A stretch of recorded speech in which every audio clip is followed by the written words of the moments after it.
This man was knocked out with a single punch, and the entire match lasted only 13 seconds. He is not an unknown figure, but rather a 7-time defending champion in the UFC Ultimate Fighting Championship, and now his myth has been completely shattered. The man who won the cheers of the entire audience is undoubtedly the strongest king.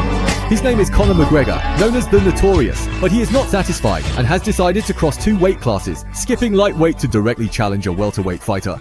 Although Nate Diaz's weight gain means an increase in strength, the consumption of oxygen is also a major issue. If not well coordinated, it can put him at a disadvantage in the match. Clearly, Conor overlooked this problem. Although Diaz was beaten until his face was covered in blood, this was precisely his tactic. He continuously drained Conor's stamina until he found the right moment, landing a punch squarely on Conor's chin, followed by a series of combination punches, leaving Conor unable to fight back, like a fish on a chopping board, leaving Diaz to do as he pleased. Finally, Conor tapped on Diaz's arm, conceding defeat. Watching the triumphant Diaz, Conor's eyes dimmed. No one cares about a loser, and the reporters who once followed him were gone. This defeat made Conor mature several years in an instant.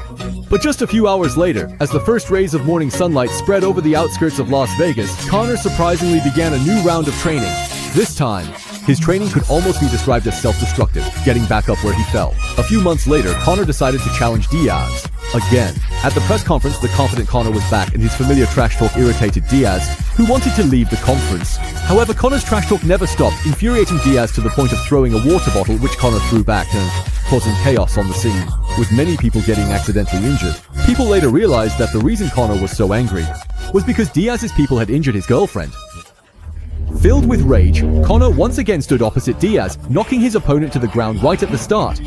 He then changed his strategy, refusing to get close to Diaz and continuously wearing down his opponent's stamina. Diaz was still the bloody Diaz, but Conor was no longer the reckless Conor. He lured Diaz into throwing punches while conserving his own energy through defense, and finally, in the last 5 minutes, Diaz, whose stamina was exhausted, began to slow down, and Conor started his counterattack. This punch was for his injured girlfriend, this punch was for the boast he had made, and this punch was for his years of hard work. Conor's fists rained down on Diaz like a storm. Just then, the bell signaling the end of the match rang, saving Diaz. They showed goodwill towards each other, shook hands, and left all grievances on the field.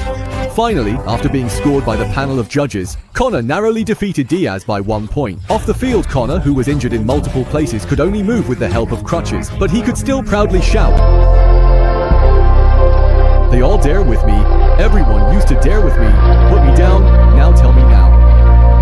However, who would have thought that just 4 months later, Conor would defeat Eddie Alvarez, becoming the first fighter in UFC history to hold 2 championship belts simultaneously. From a poor kid living on welfare to now earning over $100 million per appearance, Conor proved himself with his fists and became an idol admired by countless people. So cherish every boy around you who likes a type, because you never know, one day the he boasts about might actually come true.